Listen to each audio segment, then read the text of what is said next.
Stand by SOT1. Standing. 10 seconds. Ready, rolling. Ready, SOT1. Ready.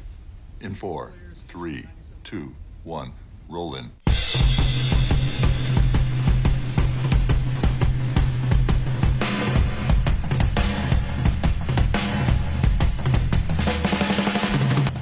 From legendary Uncle Studios in beautiful Southern California, welcome to another edition of Work Comp Matters, the central location for you employees, you employers, and of course, we haven't forgotten about you damn independent contractors. And now, here's this week's edition of Work Comp Matters. And it's August 14th, 12 noon. Welcome to another edition of Work Comp Matters. My name is Steve Appell, and we are, of course, joined by the madman across the water, John Scalia, and the Chief of Staff, Mike Zyma. Work Comp Matters is brought to you by the workcompcentral.com. If you want the number one location for workers' compensation in both California and around the United States, check out the workcompcentral.com. They've got a free 7-day offer. And if you want to pick up their services, I have them. You should too. It's only $1 a day. Work Comp Matters is also brought to you by A1 Law, number one computer management system, 818-357-4120 for your no strings attached money back guarantee. Also only $1 a day.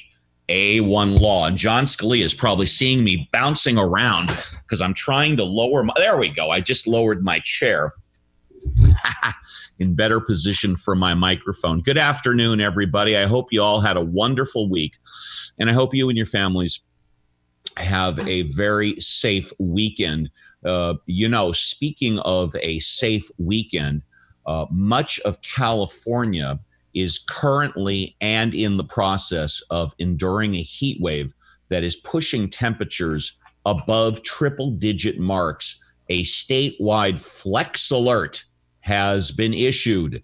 The flex alert issued by the California Independent System Operator calls for the Golden State, for those of you that haven't been there long, that's California, baby, the Golden State residents and businesses to conserve electricity between 3 p.m. and 10 p.m. today, when demand is expected to be very high in an effort to avoid power outages. And I'm going to tell you right now that what they're asking you to do, what they've asked before, and in my opinion, is not only unrealistic, but if you were to check all of your state government representatives, none of them are doing this. They're recommending that you set your thermostats no lower than 78 degrees, okay? I remember last year when they did the flex alerts, when they've done, and I can see John on Zoom smiling. I've seen these flex alerts before. They recommend 78 degrees. They went to the governor's mansion. It was set at 68 or whatever. Come on, be realistic. Who really sets their thermostat at the lowest at 78 degrees? Okay, but this is Work Comp Matters, and I do my best to differentiate between opinion and objective news. So here's the objective portion of the story. A flex alert is issued by the ISO when the electricity grid is under stress because of generation or transmission outages or from persistent hot temperatures. The National Weather Service has issued excessive heat wave watches and warnings for portions of California. Several areas will be experiencing near record or record-breaking heat, up to 10 to 20 degrees above the normal. The sweltering daytime and nighttime heat is expected to last through the weekend and into next week. With high temperatures in the forecast, the power grid operator is predicting an increase in electricity demand, primarily from residential air conditioning use, on ISO news release stated. Now, I will tell you that in my home, and I live in Woodland Hills, the hottest part of the San Fernando Valley, I've got my thermostat set at 75 degrees. So admittedly, I'm 3 degrees under the minimum, but I don't know anybody that is setting their thermostats at 78 degrees. But that watch, that Flex Alert goes from 3 p.m. today, that's Pacific Standard Time for you listeners not in California, which I think are very few, till about 10 p.m. So be careful, do your best to conserve energy, and keep your thermostats as high as possible. The next thing I want to talk about is the homeless. Now, as you all know, I'm born and raised in Southern California. I live in Woodland Hills, and my office is in Van Nuys. Van Nuys is the latest and the 21st location for the, quote, bridge home, close quote, shelters being built to try and reduce homelessness in Los Angeles County. The 70-bed trailer facility known as the Etna A Bridge Shelter and constructed on a portion of the Orange Line parking lot on Etna Street can house 46 men, 24 women, and it began its operation today, August 14th. Now, folks, this is 1 block south from the Van Nuys Courthouse. For those of you that do not know, my office, where Mike and I work, is in Van Nuys. We are 1 block north of the courthouse. This homeless shelter is in the Orange Rail, the Orange Rail parking lot. And I have not walked up to it. I was driving to the office today and trying to drive safely. I looked over, but I wanted to be careful with driving, and I did not see it. It's probably in the back somewhere, but it is the newest homeless shelter. Now, the 70-bed trailer facility known as the Etna A Bridge Shelter and Construct. Okay, boom. Okay. It began operations. It includes a hygiene trailer with showers, restrooms, and laundry service, an administrative trailer for case workers, and 1 large trailer for dorms, which will also provide space for residents, pets. There's also an indoor community room outside. The site includes a storage area, a dining area, and a pet relief space. Typical admission criteria for residents in bridge homes is based on eligibility screening, according to the Los Angeles Homeless Services Authority, LAHSA website. Those accepted into the bridge home must be experiencing homelessness, be ambulatory and self-care capable, and be in a state of or are at high risk of chronic homelessness.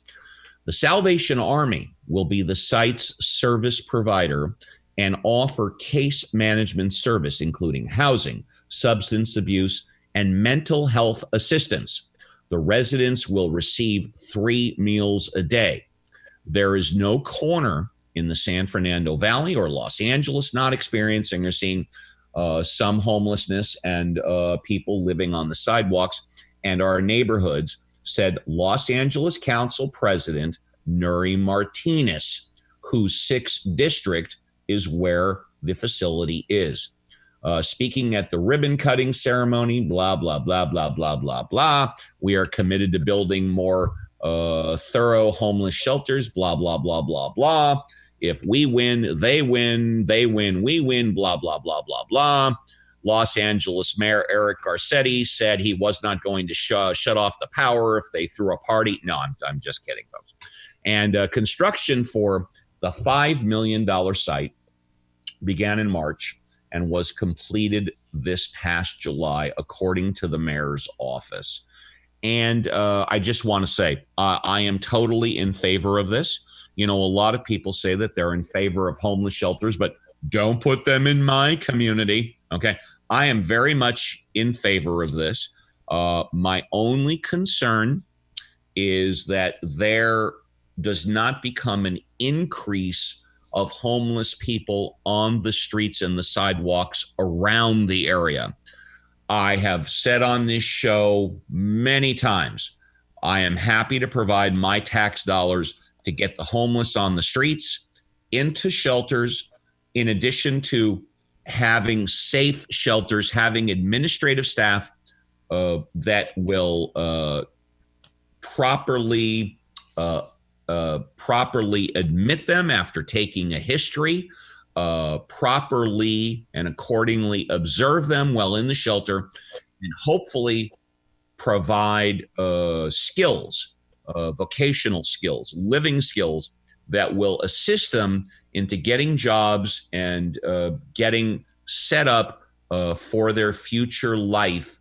So the time for the homeless in the shelter is not a permanent situation.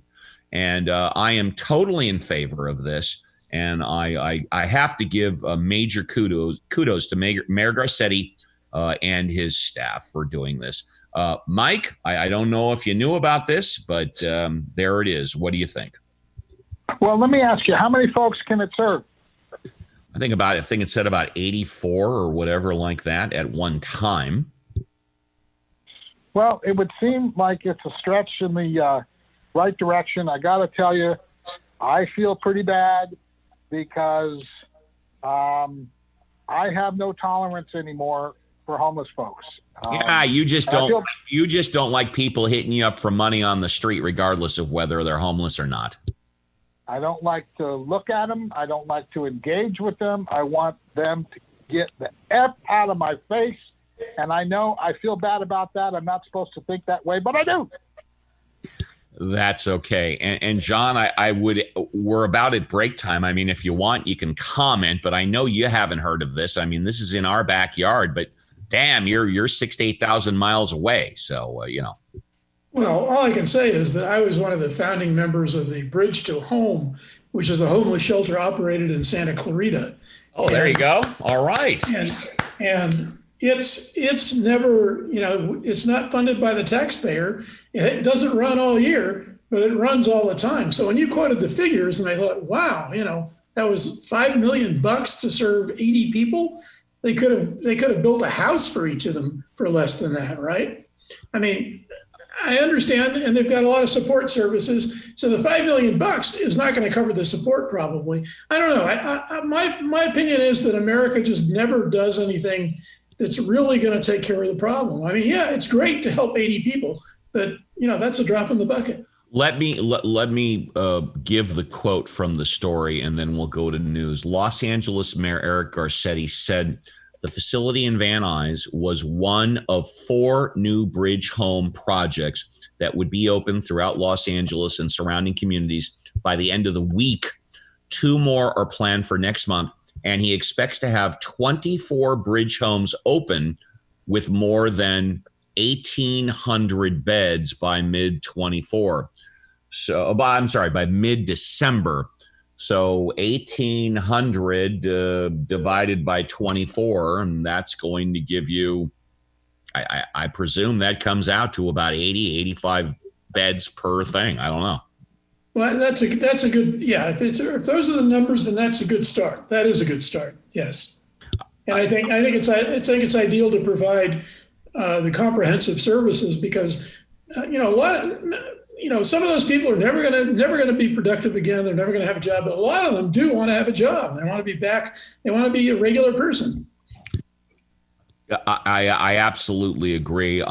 Anything that gets the homeless off the streets and the sidewalks and into a quote safe location, close quote, where they have the potential to rehabilitate themselves in a safe manner, I'm all in favor. My name's Steve Appell. You're dialed into Work Comp Matters. We're brought to you by the workcompcentral.com. If you want the number one location for workers' compensation employment, check out the Work Comp Central. They've got a free 7-day offer. And if you want to pick up their services, I have them. You should too. It's only $1 a day. Work Comp Matters is also brought to you by A1 Law, number one computer management system, 818-357-4900. 4120 for your no strings attached, money back guaranteed. $1 a day, A1 Law. Mike and John have the news. Go ahead and each read 2 stories, maybe 3 for the next couple of minutes, and we'll see what happens. Take it away, guys. John, why don't you lead off? Okay, this is even as the picture improves in California, the state becomes the first to report 600,000 virus cases. California on Thursday became the first state to surpass 600,000 reported coronavirus cases since the virus arrived at the beginning of the year, a New York Times database shows. With more than 10,800 fatalities, the state now ranks 3rd in the country for the worst death toll behind New York and New Jersey, which were overwhelmed with cases in the spring, but have since managed to contain the virus spread. Along with the Sun Belt states, California has been among the hardest hit in the summer resurgence of the virus, but the picture in California appears to have begun improving lately, citing a 19% decline in the number of people hospitalized over the past 2 weeks. Governor Gavin Newsom said on Wednesday that the state was turning the corner on this pandemic. California has seesawed through the pandemic. It was the first state to issue a stay-at-home order back in mid-March. But when the state started to reopen 2 months later, it was logging an average of 1,833 new cases a day. And over the past week, the daily figure has averaged around 8,000. Public health officials have said the state reopened too soon. In an effort to contain the spread, Governor Newsom issued a statewide mask order on June 18. One respected epidemiologist, Sir David Skegg, a professor at Otago University in New Zealand, called the lack of testing, and he's talking about California, an extraordinary breach of known best practices. Investigators still haven't determined how the virus re-entered the isolated Pacific country, that's in New Zealand. So the point is that, the computer glitch has been responsible for that.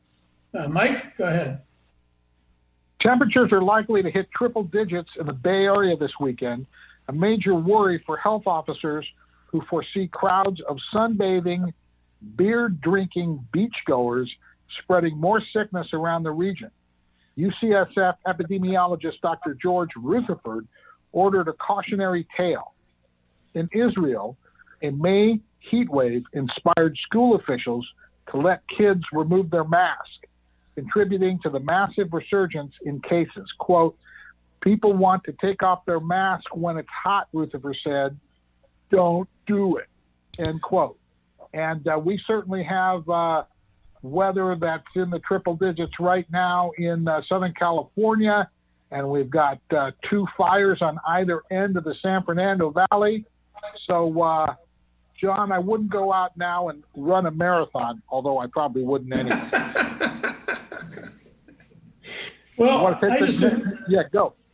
I just did something stupid. I clicked on the wrong thing and I eliminated my link to the articles. But the next article I was going to read was interesting because it's reporting that the Sacramento Sheriff's Department got the lion's share of the funds, federal funds that were directed to Sacramento County, and the Public Health Services got a very small percentage. It's unclear why that happened or how the Sacramento Sheriff's Office was able to garner the lion's share of those funds. The article goes on to point out that in other counties, that wasn't the case, that the police officials did not get such a huge percentage or even a significant percentage of the funds. So there's an anomaly there, and nobody really knows why it happened. Yeah, and there's we actually had 3 stories on this topic. Why in the world did most of the dough that was supposed to go to public health, why did most of the dough go to the Sacramento County Police? Sheriff's Department. So much for defunding the police, right? Sheriff's Department. Sheriff's Department, sorry. But so much for defunding the police. My goodness. Yeah. Anyway, well, okay. And the next article I was going to read was that the same Sacramento County Sheriff is refusing to cooperate with public health officials in tracking the number of infections in the prison facilities in Sacramento County. So the same guy, the same department that got all that funding is refusing to cooperate with public health officials in order to track the spread of the virus among the inmate populations and the officers who are in charge of guarding the inmate population. So that comes under the category of what? Irony or something? Well, I mean, it would seem that this type of monkey business is all the result of one guy, right, John? I don't think one guy can do that, but I suppose it's possible. I mean, it seems to me that when you're dealing with that kind of money, it's hard for me to believe that that one guy could, divert the monies in such a manner. But somebody did, obviously. Obviously, somebody's not watching the store, and somebody's taking cookies out of the cookie jar and getting away with it. Clearly. Well, speaking, Mike, if I may, I'm terribly sorry. Speaking of monkey business and taking cookies out of the jar, I just wanted to remind everybody that this is day 4 of the Lilia Garcia Brower Watch. As you all may know, we had asked her to come on the show in response to her press release about the class action suit involving hundreds of thousands of employees and or independent contractors against Lyft and Uber. And we exchanged multiple emails, multiple text messages, multiple conversations with her assistant, Payola, I think her name is. She signed the email P, but it's Payola Laverty, I believe. And Payola Lagreen. Thank you very much. Thank you very much. And the labor commissioner, Lilia Garcia Brower, apparently has refused to come on the show unless I forwarded her the questions in advance. Now, I've been doing this show for 4.5 years. I've had attorneys on the show, judges on the show, doctors on the show, experts on the show. I've never forwarded anybody questions in advance, and I don't intend to start now. Nevertheless, we continue to do our research on Lilia Garcia Brower, the California Labor Commissioner, as well as her assistant representative, Ms. Payola Laverty, and we will get back to you on that. Someone who is coming back on the show, retired Judge Howard Goodman, will be back on the show Wednesday, and at least from what I know, he's going to become a regular on the show, starting at least once a week. We're trying to decide what to call it. Here comes the judge speaks, the judge's segment, something to do with judge. I told him, pick 3 words. One of them is judge, and 2 of them are not retired Howard Goodman. And so we'll see what he has to say. But if any of you have any questions for the judge, if any of you have any topics for the judge, retired Judge Howard Goodman will be back on the show Wednesday of next week. 35 years in workers' compensation, 20 years on the bench, and not shy about letting it all hang out.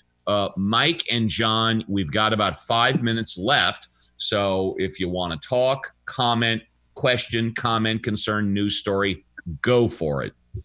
Well, I'll do one more story, but I'd just like to point out that to this point, based on my research, Ms. Payola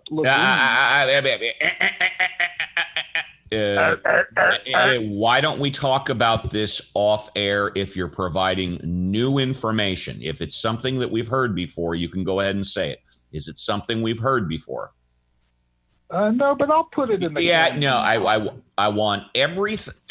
Let me say this, and folks, you can decide whether or not this adds to my credentials as being objective. Mike, I want nothing new going out on California Labor Commissioner Lilia Garcia Brower or her assistant, Ms. Payola Laverty, unless it's cleared with me first. Nothing new. Fair enough? Sure. Yeah. Mike's going, well, Steve, it's your show. You're the boss, but, I'm kind of pissed at you. But go ahead, guys. No, I understand you're the heckler. I'm also responsible. No one's going to come suing Dr. Mike Zyma for libel and fraud. They're going to come after Steve Appell. So check with me first if it's new. Okay, I'd love to, and I'm really looking forward to getting this information cleared through the Jefe so I can discuss with our audience. And also, for those of you that are not familiar with Jefe, just call me El Patron. But go ahead. Okay, after 5 months, with only fog and wind rustling through the nation's most famous penitentiary, Alcatraz Island will reopen to visitors Monday. The island's reopening, which comes as state and local coronavirus restrictions begin to ease, marks one of the last national park sites to welcome back the public since the pandemic began. It also offers a bit of hope for San Francisco's badly shaken tourist economy. John?